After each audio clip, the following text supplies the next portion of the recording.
So, good morning, everyone. Welcome to Ames, and hopefully you have enjoyed the quiet campus this morning. In fact, actually, we own the whole campus today because most of the folks will be at the football game actually for the rest of folks there. Yeah. So I guess everyone knows we're here for ERA, and of course, ERA is not feasible at all without the leadership and vision of NSF at the very beginning, right back. I think some of the planning effort actually started around 2015 or 17 earlier than that, right? I think the program was announced 2017. Yeah, so we very much appreciate the opportunity to lead this effort and also work with you in trying to use the ERA as a tool to really help push the frontier of wireless systems. Today we have the honor of having both Dr. Shirazi from NSF and also Marie from PPO with us. Actually also joining us very early morning Saturday. So let's actually give the floor to Dr. Shirazi to help us, open the day. Dr. Shirazi. Yes, good day, everyone. I'm Behrooz Shirazi. I'm the Acting Division Director of Computer and Network Systems Division at the National Science Foundation. I welcome you to AraFest' 2025. Before anything else, I would like to thank the principal investigators and the organizers of this AraFest' 2025 for their efforts in putting together this wonderful event. And I'm sorry that I couldn't be there in person. So as mentioned earlier, since 2016, NSF Platforms for Advanced Wireless Research, also known as POWER, has aimed to support hands-on experimental wireless research to advance wireless programs and next-generation communications. To date, we have supported four, I'm sure most of you already know this, but four power platforms. Cosmos was one of our first power platforms that we established, and it's a wireless testbed for dense populated cities, and it has been deployed in New York City. Powder, as an opposite to Cosmos, is for an urban area platform for wireless experimentation, and it has been operating in Salt Lake City. AirPow at North Carolina State University is an aerial experimentation platform. Last and certainly not the least, ERA is an advanced wireless platform for serving the agriculture and rural environments. As you all know, the ERA project started in 2021 and is now in its fifth year at Iowa State University. The ERA team, like many other power platforms, includes researchers from several that was one of the requirements of the power program. It also has partners from state and federal government agencies, as well as wireless industry partners. ERA enables hands-on research that will shape the future of wireless networks. We're inspired by next-generation use cases, in this case, precision agriculture and extended reality applications. I understand that this is the third iteration of AraFest, and it brings the ERA community developers and experimenters together to exchange knowledge and ideas on how to advance and accelerate wireless communications. I'm sure a very nice program has been planned for you, and I hope that you will enjoy this event. And I encourage you to take advantage of this opportunity to interact with the ERA team and the ERA community, learn about ERA capabilities and how they might be leveraged to support your research, and explore new research and collaborations. I wish you all a very happy and successful event. Hangwei, I'm available for questions if there are any, or if there's an opportunity for it. Sure, absolutely. Thanks, Dr. Shirazi. Any questions, comments folks may have? Yeah. We'll come back then. Yeah, thanks, Dr. Shirazi. Can you hear me still? Okay. Yes. Great. Yeah, then next we have Marie with us. Actually, we have been, I get to know Marie, I think 2021, I believe. Not soon after the program started, actually. So we have been actually holding monthly, weekly meetings, actually, in the past years. I was counting. That's quite a few hundred meetings there. Had enjoyed greatly working with Marie and the team at PPO, actually. So Marie, if you can give us a charge today, then. Thank you, Hongwei. I mean, you're making me tired just recounting all of those meetings. But hello and welcome. I'm Mari Silby, Director of the Power Project Office. And this is unfortunately the first AraFest I have not been able to attend in person, and I'm sad not to be there with you, but thank you to Hongwei for inviting me, and I'm glad that you all could make it on a weekend. I promise I won't talk long, but before you dive into the Ara overview, I do, in addition to what Baru said, give a little bit of background on Power, because even if you know how it started, the history is a good reminder of the ambition of the program, and also it's incredibly relevant to what's happening in wireless research today. The vision, as you know, was to create large-scale wireless testbeds to accelerate R&D, specifically by lowering the barriers to innovation. So offering shared resources and shared learning in a field where we desperately need an influx of new talent and new solutions. So the idea was that we would essentially create programmable pop-up networks that anyone could instantiate and then innovate on, improving performance, developing new features, targeting innovation towards specific use cases like rural connectivity. And this would be an antidote to the closed network ecosystems that exist today and a chance to revolutionize what wireless networks could do. This didn't seem like an insurmountable challenge when we embarked upon it back in, as Hongwei said, I think back in 2016, 2017, because it involved creating software-defined networks. And we are typically very good at software. That's where US innovation is focused. But this has arguably been one of the biggest challenges for all of the power testbeds in what they have faced over the last several years. You need a bedrock software platform for a 5G or next-G network before you can even innovate on top of it. And that just did not exist outside of a few major companies who built their business models on top of proprietary software. So it became very clear to me, and I think NSF, early on, that we weren't just asking the power testbeds to deploy some radios and invite researchers in.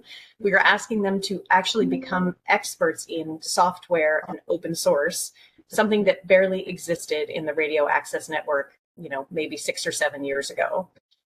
Interestingly, Ara, of all the testbeds, also has significant commercial grade 5G equipment through Ericsson. But even there, when they had to transition away from using a remote core hosted by Ericsson, the team had to combine an Ericsson RAN with an open source core, which is something that we just haven't seen done anywhere else. And that really speaks to just how cutting edge this work is. A second piece that I think all of us underestimated besides the RAN software challenge was spectrum access. Getting access to spectrum in bands that are valuable for research and innovation is incredibly difficult. You're either borrowing from federal agencies or from mobile carriers, neither of which want to deviate from their own missions to make a resource available for free for fundamental research. So we've had some successes, we've had some partnerships with industry and some special access granted by government, but it continues to be an incredibly difficult challenge.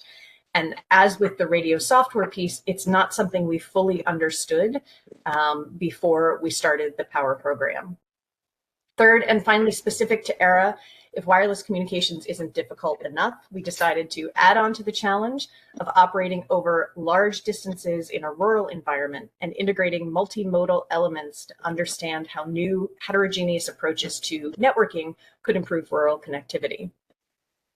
So lots of challenges. The reason I bring all of that up is because these problems are also now front and center in both the national and international debate around the future of telecommunications. Software, spectrum, and wireless connectivity in sparse and otherwise difficult environments. On the software side, you may know there's been a massive push for Open RAN and open interfaces with the goal of diversifying our supply chain. That has progressed to a vision of carrier-grade open source RAN software, which the government is right now funding a reference open source software stack for the RAN centralized unit and distributed unit. This is something you will hear more about in the near future, and I'm very excited for the value that it will bring as researchers, and also to the value that you as researchers on ERA can contribute back to that development community.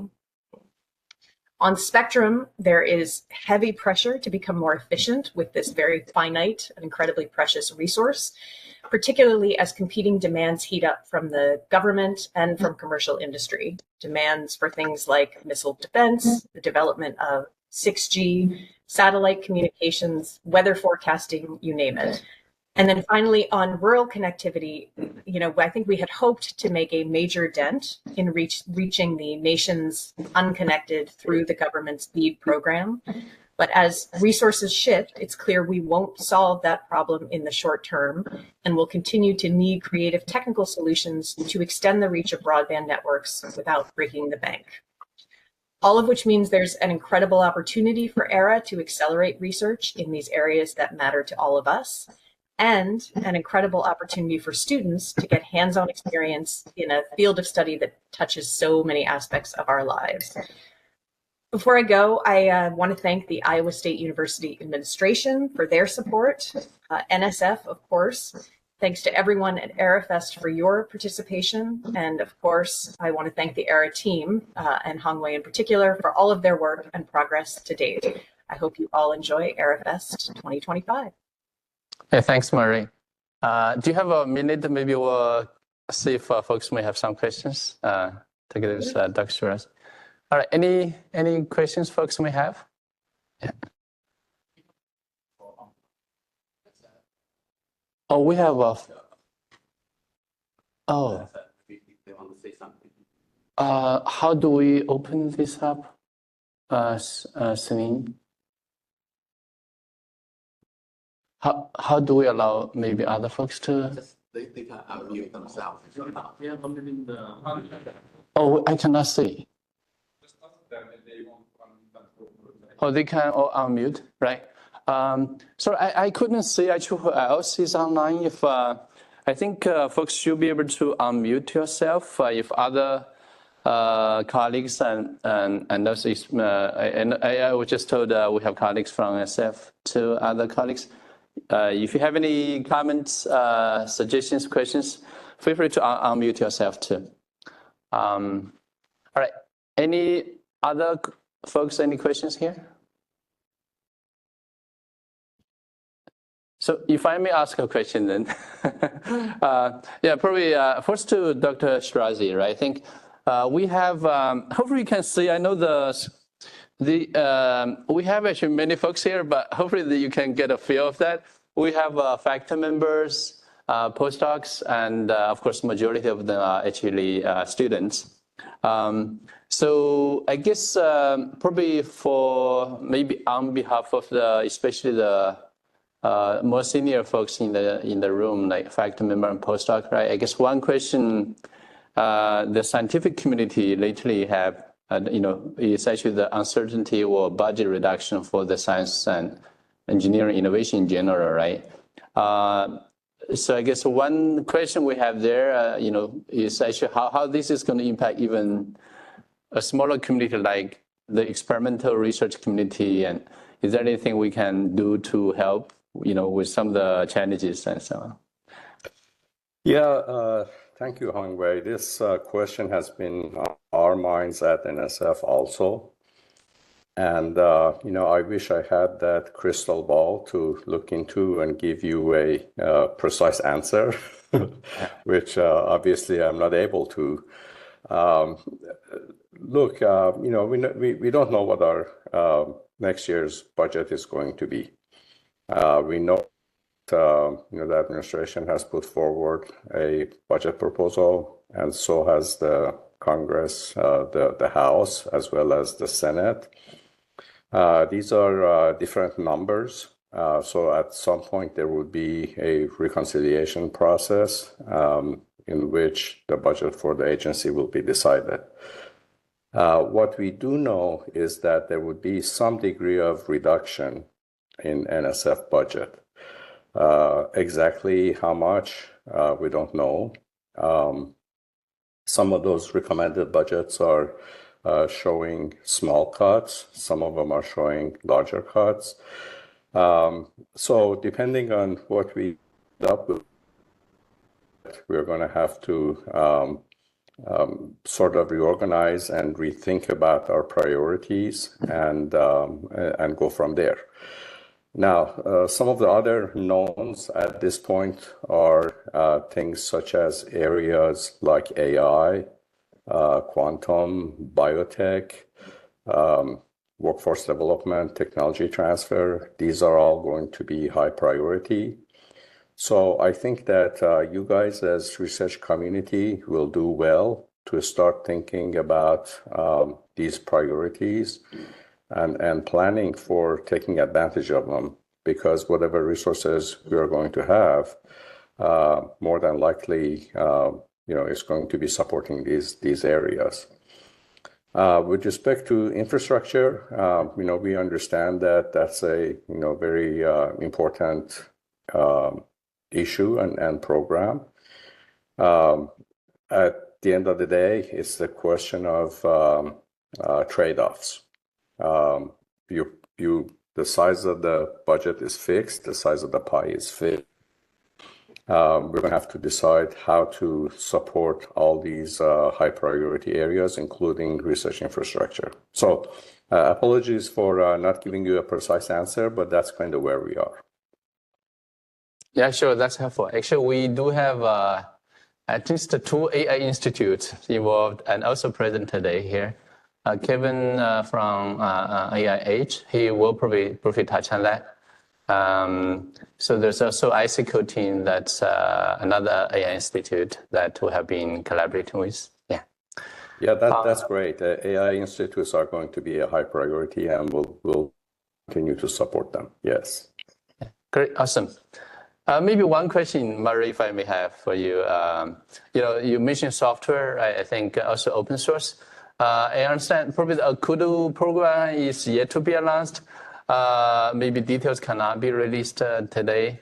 But just curious about, would you be able to share like some timeline, so that as we talk about the test bed, also for the folks here today, they can kind of keep that in mind. I think, for example, when we expect that it's going to be run in collaboration with Linux Foundation, right? For example, when would that platform potentially be available for community access? And how is it different, for example, today's OAI, SR, in terms of key feature set potentially? Yeah, there's probably limited detail I can give, but I can share some information. This, again, for those of you who don't know, is the open source CUDU stack that the government, DoD in particular, is investing in to make it available as an open source stack for many people to contribute to. This is a solicitation or a request for proposals was put out earlier in the year. Several proposals came through, and the timeline is actually very, very soon. I expect within the next week or so that the announcement will come out about the software that the government is procuring with that investment. What happens next is that carrier grade software, the folks who are developing it will have about 6 months to finalize the stack before they transition it to an open source project with the Linux Foundation, at which point it becomes a community resource that we expect lots of people to contribute to and for you all to be able to take advantage of. I will also say, having worked closely with LF, I know that we are going to be attempting to organize the community around that open source project even before it is fully released in about 6 months. So everyone is moving fast, and you should be able to have access and be able to start participating in that community in just a few months coming ahead. I will say, one of the things about open source software is you have to contribute to it to get to a point where where there's a tipping point, and it becomes something that is crucial for markets and for the government. But there is a huge amount of value to be had here. And the reason, for example, that the DoD is investing in it is because they want to be able to create custom features specifically for their networks that may not be developed in the commercial sector. So there's a lot of excitement, there's a lot of opportunity there, and I might have been able to say something today, but I can tell you that we are very, very close, and that within the next 6 months or so, this will be an open source project that you all can participate in. Yeah, awesome.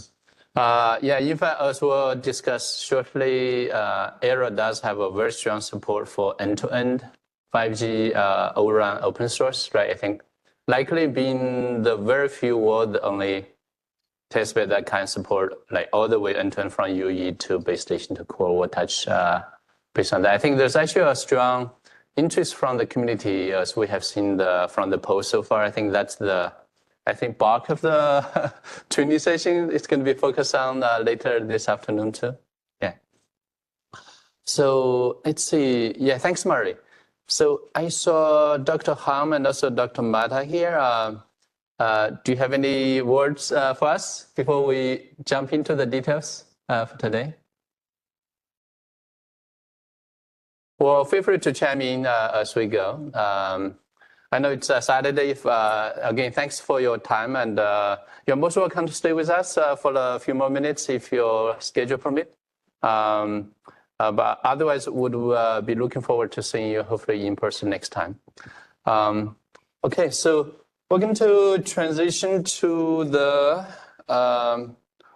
today actually this year we planned the event a little bit differently. That's why you did, part of the reason you don't see any administration folks here. We really want to just focus on actually to you, right? Focus on how we can work together as a community. So kind of skip some of those logistics. So